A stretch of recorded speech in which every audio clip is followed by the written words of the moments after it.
All right, hello everyone. This is Sergeant Goltz with North Central Chaplain Recruiting again. I've asked Chaplain Brizzee to talk about for a minute why he enjoys being an Army chaplain.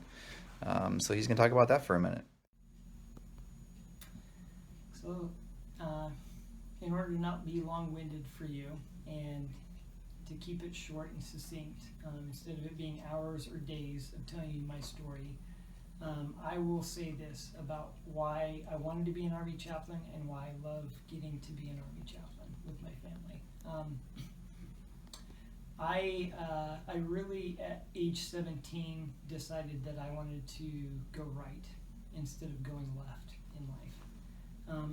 I had my come to Jesus moment where I came to know for myself and had a personal conviction and testimony that there is a God in heaven and that He's my Heavenly Father and that He is all of our Father in heaven and that He has a plan for all of us and that He has a plan for me.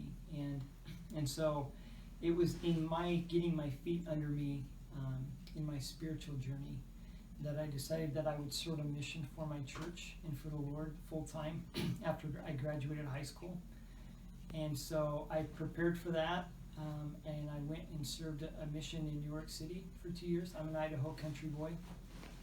So I went to the big city and spent a lot of my time in Brooklyn, in Queens, a little bit in Long Island as well.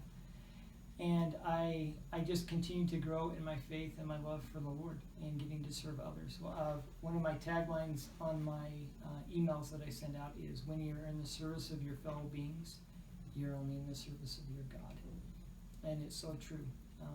I love the Lord and I love people.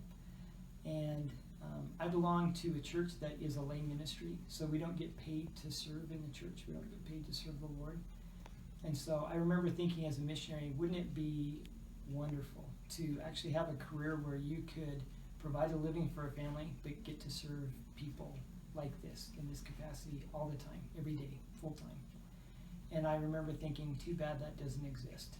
And it wasn't until I turned about 31 years old, that I was introduced to the idea of chaplaincy. I didn't even know what an Army chaplain or military chaplain was. And at that time, I was a religion teacher for high school youth. And one of my youth, his dad is a chaplain in the Air Force, and that's how I was introduced to this. I had done a number of things from when I returned home from my mission at 21 to now being 31, being introduced to the chaplaincy. I went ahead and I got a degree in accounting and business management. I owned a concrete business for about 5 years.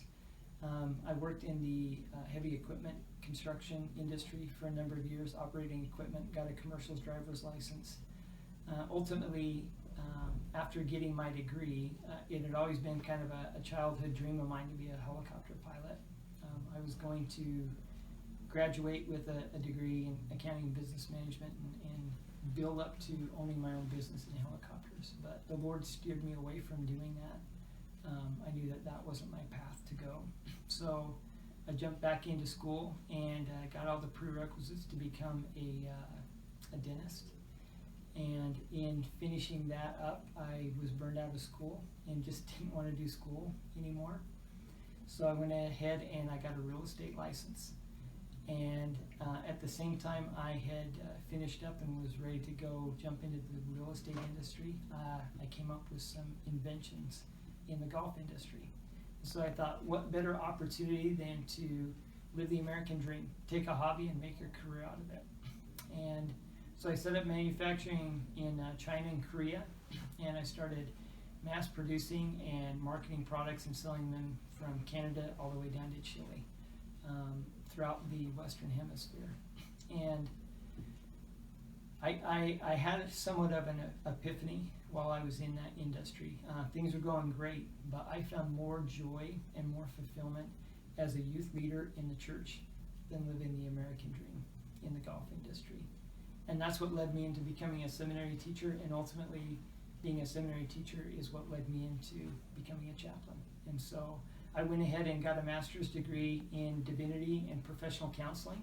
A lot of what we do as chaplains is counsel soldiers and their families that need spiritual guidance or even just everyday, down-to-earth, day-to-day guidance. And so, as far as why do I love being a chaplain, I get to live the American dream every day. I get to put my heart, my mind, and strength into serving God and serving others. And I get to do it in a pluralistic environment to where I meet people where they're at. It's not about what is my religion and what is my faith and what's your religion and what is your faith. It's about you are my brother or my sister, a son or daughter of God, and how can I help you? And I love it. I love getting to be a recruiter for chaplains. I'm not the gatekeeper that says that you can come in or no, you can't come in. I go through, this is what the military is looking for, and here's medical and moral requirements and things. But ultimately, I get to go out and tell my story. And being, I've been a chaplain candidate for 3 years, and now I've been active duty for about 5.5 years. I was a field artillery chaplain to start off in active duty, and then I went into a sustainment battalion on the airfield with the helicopter pilots and the helicopter mechanics. And I got to do that for a while. I deployed to Afghanistan, and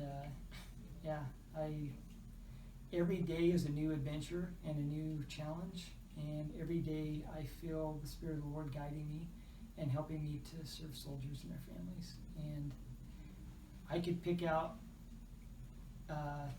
thousands of instances and experiences as to why I pinch myself on why I get to be a chaplain. But suffice it to say, as long as I continue to have the support of my wife and my family, and I know that I have the support of the Lord, I will continue to be an Army chaplain for as long as they need me to be. And I'm just very privileged and very blessed. So I love the soldiers that I've gotten to work with and their families. And I love getting to be an instrument in the Lord's hands. So I think in a nutshell, I'd probably just leave it at that. If you want to have specific instances, then maybe we can push pause and I can give you some specifics, but I'll leave it at that for now. Thanks for letting me share, and I hope I kept it under 5 minutes.